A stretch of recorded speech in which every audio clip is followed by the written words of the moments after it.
views and opinions expressed in this program are those of the participants and do not necessarily reflect the views of BronxNet or the program underwriters. Coming up, are we experiencing increased racial tensions mirroring the 1960s? Are groups like Black Lives Matter providing adequate solutions, or are they increasing the already heightened tensions? And is there a solution for the growing divide that seems to echo in the cities across our nation? Our special guest in studio will weigh in and share his perspectives right here on Perspectives with yours truly, Darren Hyman. What's on your mind? Let 'em know. What's on your mind? What's on your mind? Let 'em know. Anything relevant to life, you bring it to the table. Whether you make a move solo or a movement with a stable. No fables, you speak on your decisions. Cause in the long run, it's your voice, your views, your vision. Keeping it real with many messages for you to know. This ain't radio, but DJ runs the show. Entertainment, he rocks it. Politics, he locks it. The host with the most would handle any topic. Don't forget to share your perspective which shines a light. Cause it might make a difference in someone else's life. Make a difference. What's your perspective? Express what's in your heart and your mind. Share your perspective. What's your perspective? And hello, everyone. Welcome to another edition of Perspectives. I am Darren Hyman. Of course, we invite you to stay connected to us here on the show. We're glad to be in our 15th season, and we want to thank you for being just an intricate part of that. Now, I want to tell you that if you want to stay connected to us, two ways you can do it. Of course, you can hit us up on Facebook. You hit us up on Twitter. Actually, three ways. Go ahead and email us. And either way, you have an opportunity to share what you think about the show. Tell us if you want to see a particular guest in this upcoming season, and we'll see if we can do that for you and make it happen right here on Perspectives. Straight ahead on this edition, he comes from a generation of educated African Americans who were involved in civil rights, social justice, as well as community activism. He's an adjunct professor for the City University of New York and is currently one of the longest serving professors in the country teaching in the African American Studies Department. During the Civil Rights Movement, he also served as an observer during the 1955 Martin Luther King-led bus boycotts that desegregated Montgomery's Alabama public transportation system. He was also arrested several times for civil disobedience while in Montgomery, Alabama, and recently he was presented with the 2015 Martin Luther King Shepherd's Leader Award for outstanding public service. Today, he joins us right here on the set of Perspectives. We welcome, once again, the noted and distinguished Professor Dr. Edward Culvert here with us. Dr. Culvert, good to have you. My pleasure, as usual. Good to have you back one more time. And as we're talking right now, obviously, as we're getting ready towards moving towards November, of course, presidential elections. But with all of that's going on right now, police community relations, public relations, all of that, the question that's being asked right now is, comparing the 1960s, where are we with these heightened racial tensions? Are we better than we were before, or are things the way that they simply used to be, even though there was segregation? Mm-hmm. I think that in 2016, we have to take an entirely new perspective on what this whole situation is about. And as I look at the television, CNN, BBC, and Al Jazeera before it went off, I'm seeing more and more what we would call white people involved in the demonstrations with black people when it comes to these racial problems. Mm-hmm. In fact, you have to be up at night at 2, 3, 4 o'clock in the morning to see this. But I think that what we are experiencing in America is not a black-white situation. It is an educated have-not situation. And what I mean by that is many of the kids who are out there now are not the funny hat wearing, strange looking people. They are people who have done everything right. They went to school, they got bachelors, they got masters. In fact, I had the opportunity of going down to Wall Street and talking with the kids down there a couple of years ago. And it was interesting that I saw kids from Lehman College who had graduated from college down there fighting for Right. their rights. Would you equate it more with, I mean, obviously we have racial tensions, but do you Yes. think it's more that people are concerned more about classism than it is racism? Well, Karl Marx said many, many years ago, in fact, every revolution has been carried on in the world has been carried on using the principles of Karl Marx. And in the last words of the Communist Manifesto, he said, "Workers of the world unite." He saw then that it was going to be more of a class situation than it was going to be a racial situation. A black man with no job is just as bad off as a white man with no job, and is just as bad off as a Latino with no job. You see, the workplace has changed. Our educational institutions, I do not believe, have changed the way the workplace has changed in our educational institutions. Now, what I'm studying now, I'm studying social media. I'm learning how to code. But now, when I was telling my goddaughter I'm learning how to code, she said, "You don't have to learn that anymore." She said, "That's all. We moved on to something else." I said, "What?" All the time I put in coding. You see, the world is moving so fast. And when I say the world is moving so fast, I'm talking about the changes in the way you earn your living has changed so much. There was a sociologist named Emile Durkheim. He talked about mechanical solidarity. He talked about organic solidarity. In one, he talked about the fact that people would stay home and do their job. In the other one, he talked about people going to the workplace and doing their job. I have a friend who happens to be vice president of Citibank. She doesn't go to the office anymore. She gets up in the morning, turns on her computer, and does what she has to do in her house, and everything is done by time. Now, that is a situation with self-motivated people, but suppose you don't have the motivation to function that way. Right. Some time ago, maybe about 8 or 10 years ago, I started running a thing in my class where I would be in the next room, and I had the apparatus and the electronic apparatus set up so that the kids didn't see me. Oh, they went ape. Oh, I paid for this class, and I need to see the instructor, and I relate to the instructor, and I paid for the instructor. I said, that is the way for the future. Well, suppose you can't do that, then you won't learn.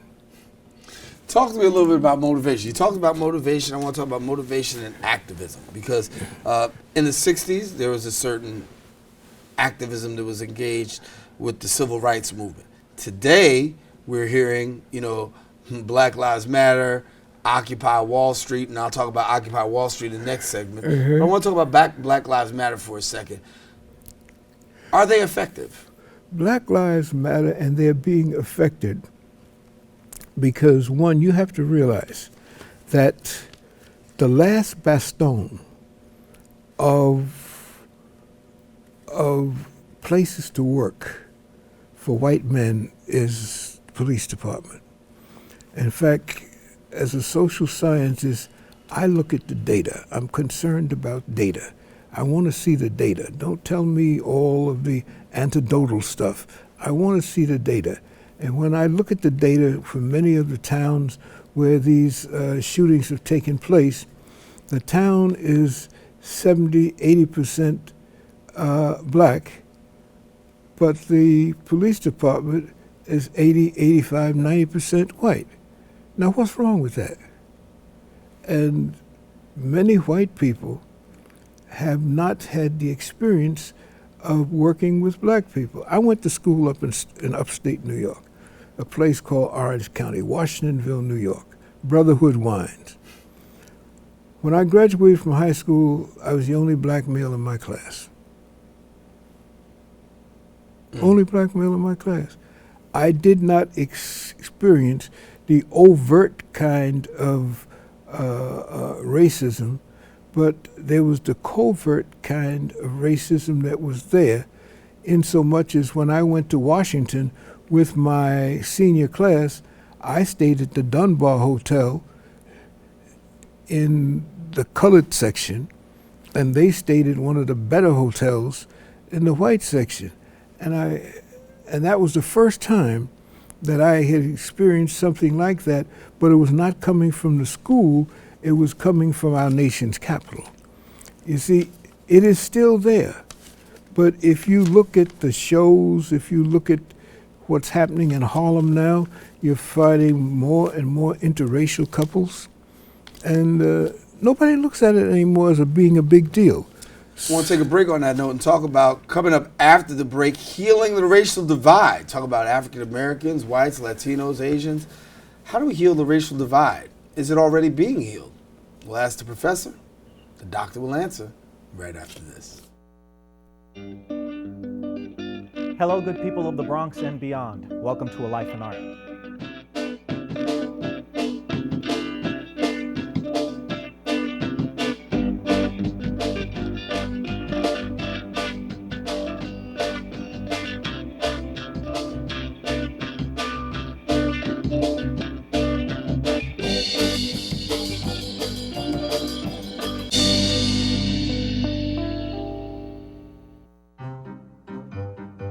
Think getting dumped by text is harsh. Try getting dumped by a tennis ball. My ex-owner drove me out to the woods, yelled fetch, and by the time I brought the ball back, he was gone. Yeah, I was pissed. But the folks at the shelter helped me let go of my anger. I learned coping skills, like taking it to the hole. Boom! Now I'm ready to fetch again. But how about I throw and you run and get it?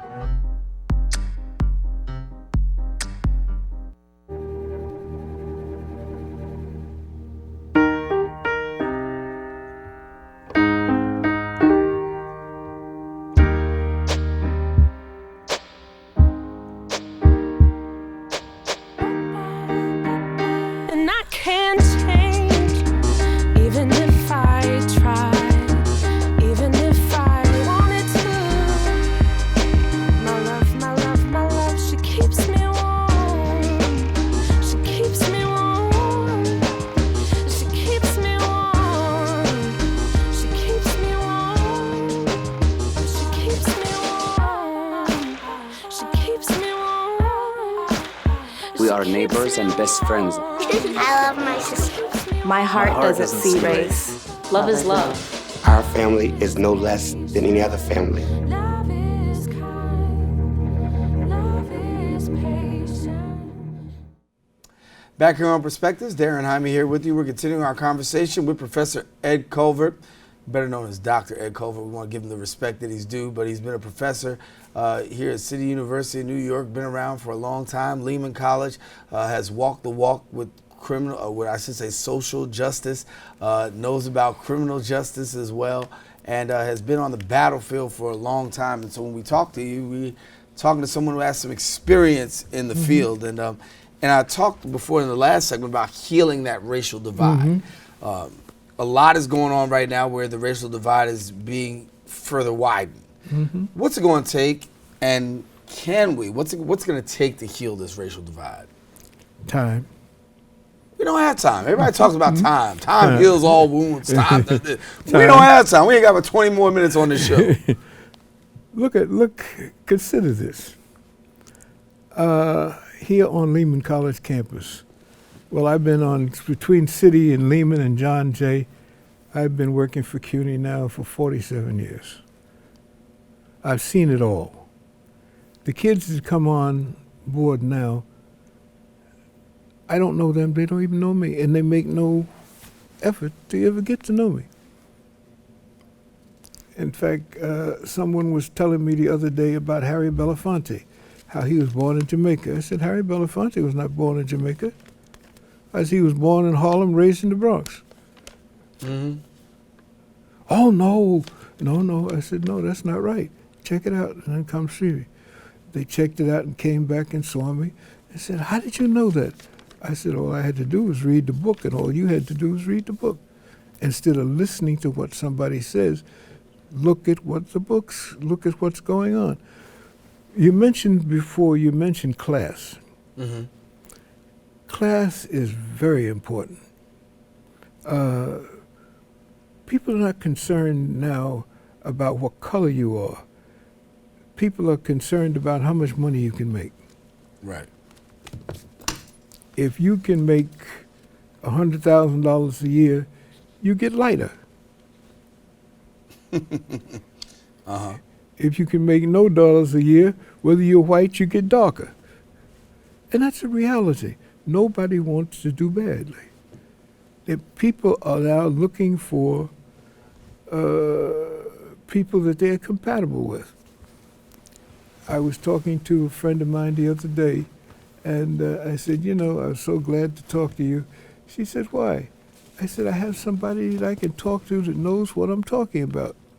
She works here, Dr. Farrell, and Margaret Farrell. She's a linguist, and she is studying right now the fact that the Celts were known to be a Western European nationality, but now her studies have showed her that the Celts were also in Eastern Europe. That's what she's looking at now. Mm-hmm. You think anybody cares? Nobody cares. And we laugh and we say, well, we have all of this knowledge, and we can't tell the truth, because if we told the truth, it would destroy too many people's careers who have pimped off the civil rights movement. We can't do that because we have few heroes at best. You've often said, we've had you on the show before, you talked about Dr. Martin Luther King. You've walked with him, you've worked with him, you've shared with him. Well, Doc was, first of all, he was one way when he was with the boys.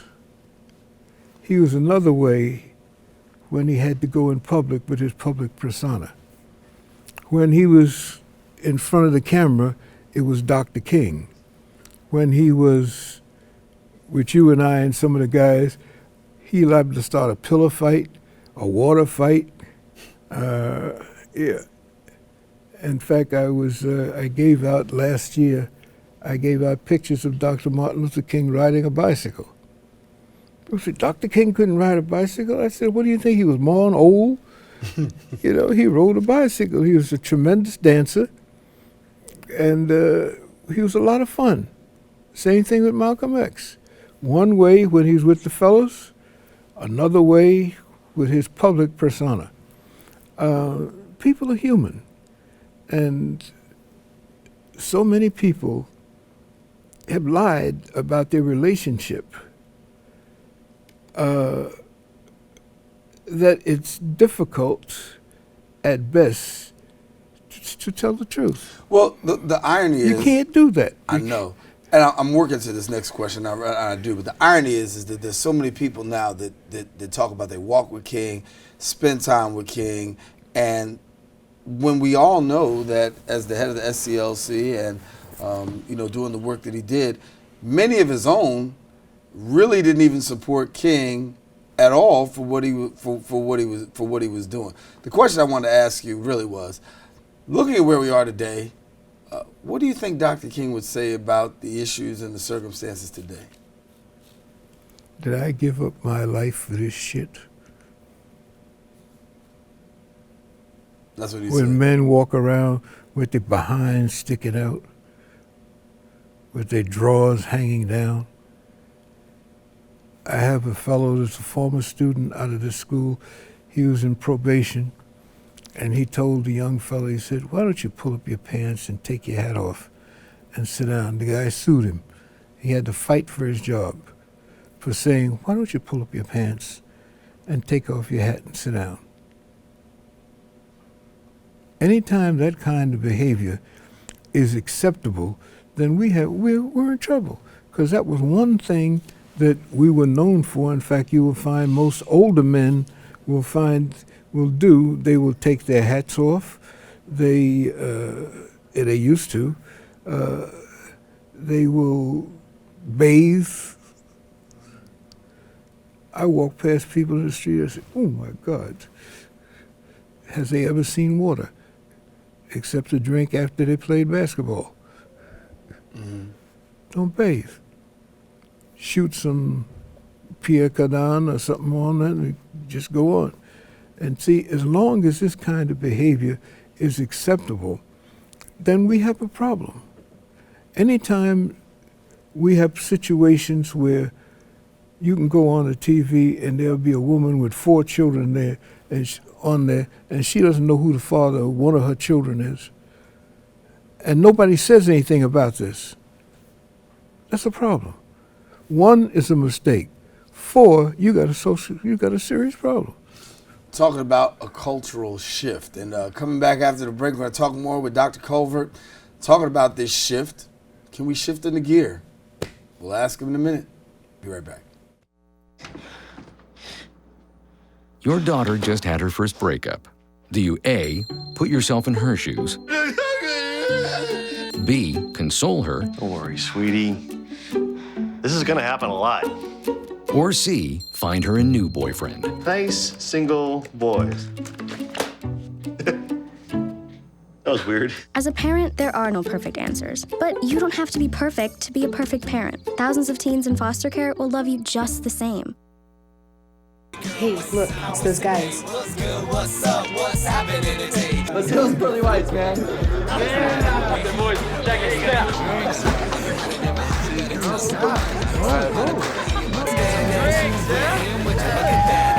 Stand up, do my challenge, don't compare us. Go.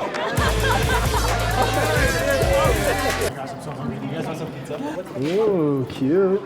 Are you good to drive? I'm fine. Hey girl, what's the sound? What's the name? What's good? What's up? How many did you have? I should be fine. You should be. Sir, go and step out of the vehicle for me. Yes, sir. See ya, buddy. Today, Sean's got a hearing. We'll see how it goes. Good luck.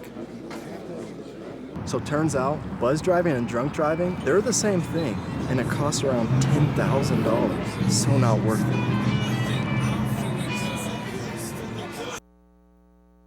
So, I'm kind of new here, but I've noticed a trend. My human does this funny thing where she goes around and gets all my toys, and then she hides them in that basket by the door. It's like, hello, that's where you put it last time. You were the worst at hide and go seek.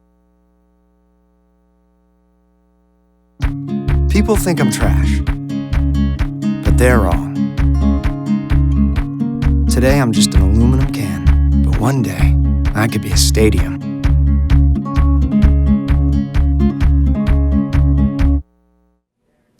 Back here on Perspectives, our guest, Dr. Ed Culvert, talking about yesterday, today, and then also tomorrow. And as we look towards tomorrow, Dr. Culvert, Barack Obama is going to be leaving the White House, the first African-American president of the United States, and of course, history has been made there.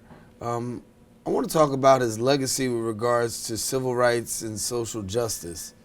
Is there any legacy that he leaves in regards to civil rights and or social justice other than the fact that he cracked the glass ceiling? I think that Barack Obama will go down in history when all this is turned to dust. Barack Obama, like Khufu and Snafru and those Egyptian pharaohs, will be remembered for being the first African-American president. Whether you like him or whether you don't like him, that's irrelevant. The fact that he was the first. People remember Lindbergh, but they don't remember Lindbergh for the right thing. Mm-hmm. They remember Lindbergh for his child being kidnapped and killed, but they don't remember Lindbergh for the fact that he was a Nazi and He supported Nazi causes, the German-American Bund in this country, and had pictures taken in Germany with the boys over there. Now, see, nobody remembers that. They remember his kid, but they don't remember the other things. You see, people remember what they want to remember to make their heroes. They remember him for flying across the Atlantic, tremendous thing, but they don't remember that. You mentioned John Jay. John Jay College was the brainchild of a woman named Dr. Lorraine Colville, Colville. Mm-hmm. Everybody thought Lorraine was Jewish. Lorraine was not Jewish. Lorraine was French. And when she passed away, they went into her effects and they found out that she was not Jewish. But she had to be what she had to be in order to get her program across. One of her best friends was the mother of Cuomo, the governor now. Mm-hmm.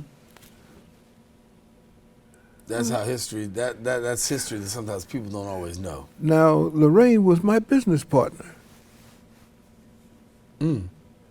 Doing what? Black affairs, as they relate to the city of New York and as they relate to the department, the police department. When I say she was my business partner, Lorraine would call me up and say, I need a position paper on so-and-so and so. I said, okay. And she said, I talked to so-and-so and so, and they said, well, why don't you give that to Ed Culvert? Oh, he can't do that. So I would do the work. I would give the work to her. And she'd put her name on it, present it, and the fools would pay double. They'd pay her, who then had to pay me. Wow. We're out of time, Dr. Culvert. As always, history sitting right across from us. Thank you so much for coming and sharing with us. Always a pleasure to have you here on the show, and glad to have you. My pleasure. She engineered the governor of Puerto Rico. The last time we were together, I think was a fellow from, his name was Patterson. Mm-hmm. I think from Jamaica or something. Either Jamaica or Liberia or something. She engineered all of this, and we worked together on it. And when I was commissioner, I hired her as a consultant, so it was a quid pro quo situation.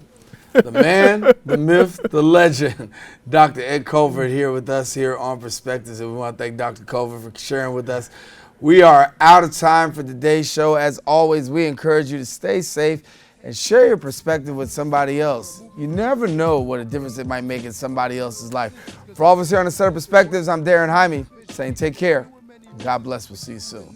This ain't radio, but DJ runs the show. Entertainment, he rocks it. Politics, he locks it. The host with the most would handle any topic. Don't forget to share your perspective with shines of light, cause it might make a difference in someone else's life. What's your perspective? Express what's in your heart and your mind. Share your perspective. What's your perspective?